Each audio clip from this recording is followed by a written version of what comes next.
भूतनाथ भगवान की जय। बोलो भूतनाथ भगवान की जय। पंच केदारेश्वर भगवान की जय। केदारनाथ भगवान की जय। बद्री विशाल की जय।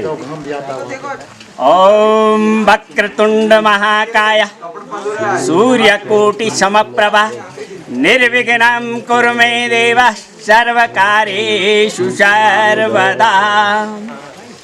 ओम वंदे देव उमापतिं सुरगुरुं वंदे जगत्कारणं वंदे पन्नगभूषणं मृगधरं वंदे पशूनां पतिं वंदे सूर्यशशाङ्कवह्निनयनं वंदे मुकुन्दप्रियं वंदे भक्तजनाश्रियं च वरदं वंदे शिवं शङ्करं ध्याये नित्यं महेशं रजतगिरिनिभं चारुचन्द्रावतंसं रत्नाङ्कल्पोज्ज्वलाङ्गं प्रसुमृगवरा भीतिहस्तप्रसन्नं पद्मासीनं समन्तास्तुतुमर्गणैः व्याघ्रकीर्तिं वशानं विश्वाद्यं विश्ववन्यं निखिलभयहरं पञ्चवक्त्रं त्रिनेत्रं पञ्चवक्त्रं वृषारूढः प्रकृतिवक्त्रतिलोचनः कपाली शूलखट्वाङ्गे चंद्रमौली सदाशिवों।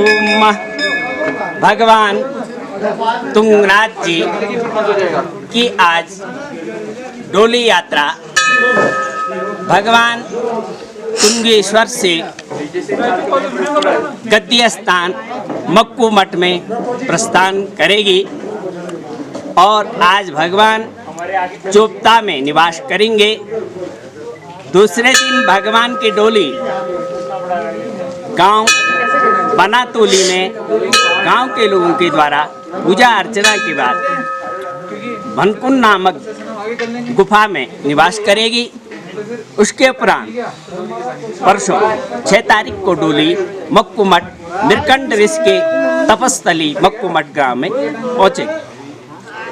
भगवान तुंगनाथ जी पूरे भारतवर्ष के सबसे ऊंचाई के शिवालय जाने जाते हैं। यहाँ की ऊंचाई 12,500 फीट है। ये मंदिर द्वापर काल के मंदिर हैं। जब पांडव मोक्ष के लिए इस केदार खंड में आए थे तो कहते भगवान शिव ने पांडवों को संपूर्ण शरीर का दर्शन नहीं दिया।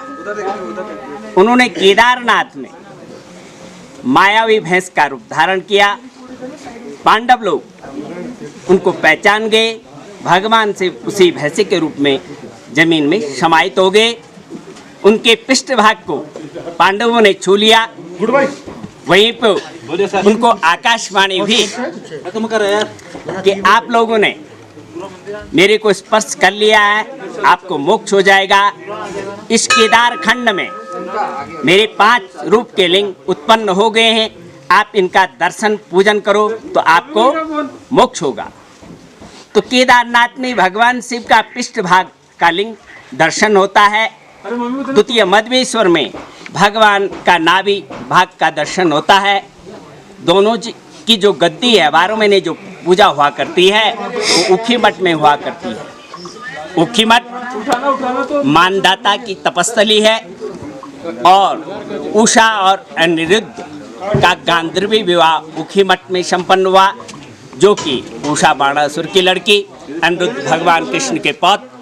उनका गांधर्वी विवाह ऊखी मठ में संपन्न होने से उषा के नाम से ऊखी मठ से वहाँ पे जाना जाता है। भगवान तुंगनाथ यहाँ पे तृतीय केदारनाथ हृदय और भुजा के रूप में भगवान के यहाँ पे दर्शन यात्रियों को होते हैं। यहाँ की गद्दी नीलकंठ स्थल मक्कू मठ में है। यहाँ 12 महीने भगवान तुंगनाथ जी की पूजा हुआ करती है।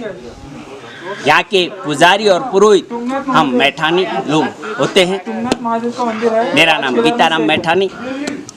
और रुद्रनाथ चौथे केदारनाथ भगवान का मुखमंडल का दर्शन वहाँ पे होता है। और भगवान की गद्दी गोपेश्वर में है।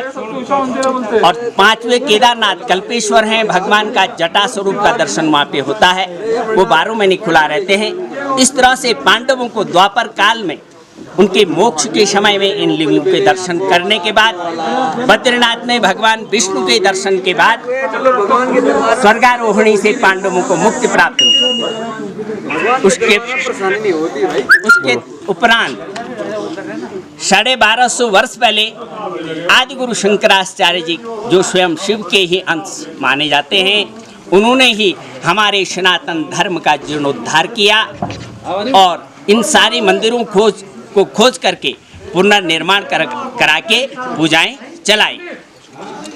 इस तरह से तब से यहाँ की पूजा अर्चना चली और भगवान तुंगनाथ जी में जो दर्शन होते हैं, उत्तराखंड के जो चारों धाम के गंगोत्री, यमुनोत्री, केदारनाथ, बद्रीनाथ के जो पर्वत श्रृंखलाएं हैं, वो वहाँ यहीं से दर्शन हो रही हैं सामने।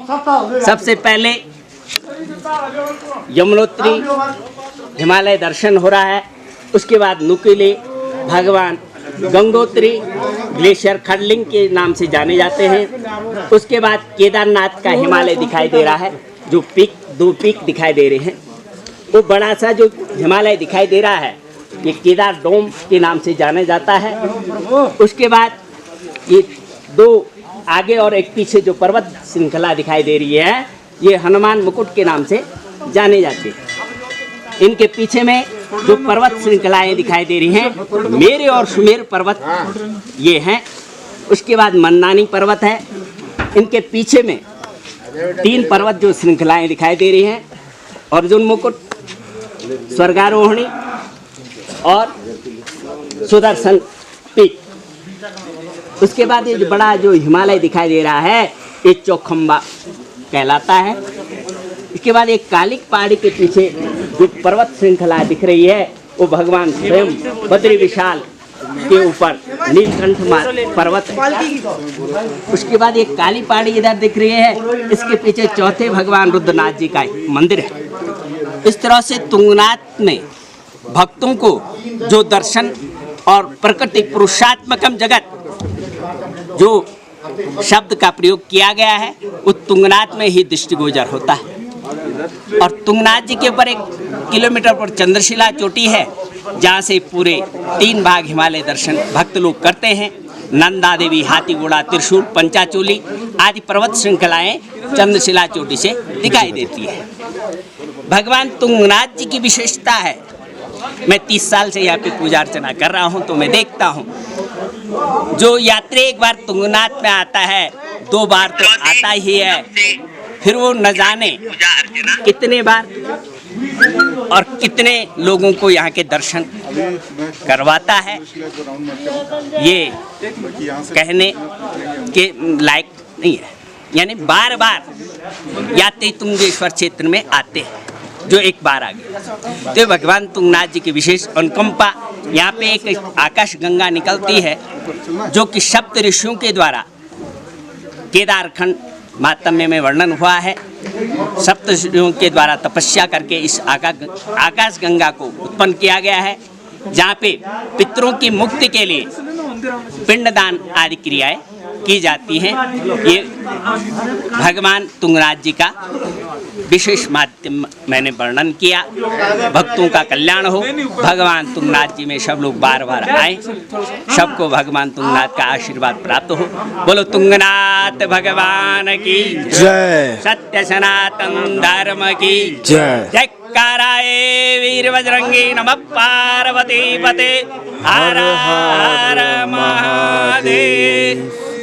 मंगलम भगवान विष्णु, मंगलम गरुड़ध्वजा, मंगलम पार्वती नाथ, भूयो भूपति मंगला। सबका कल्याण हो, सबको भगवान के दर्शन का लाभ प्राप्त हो, यही मेरी शुभकामना।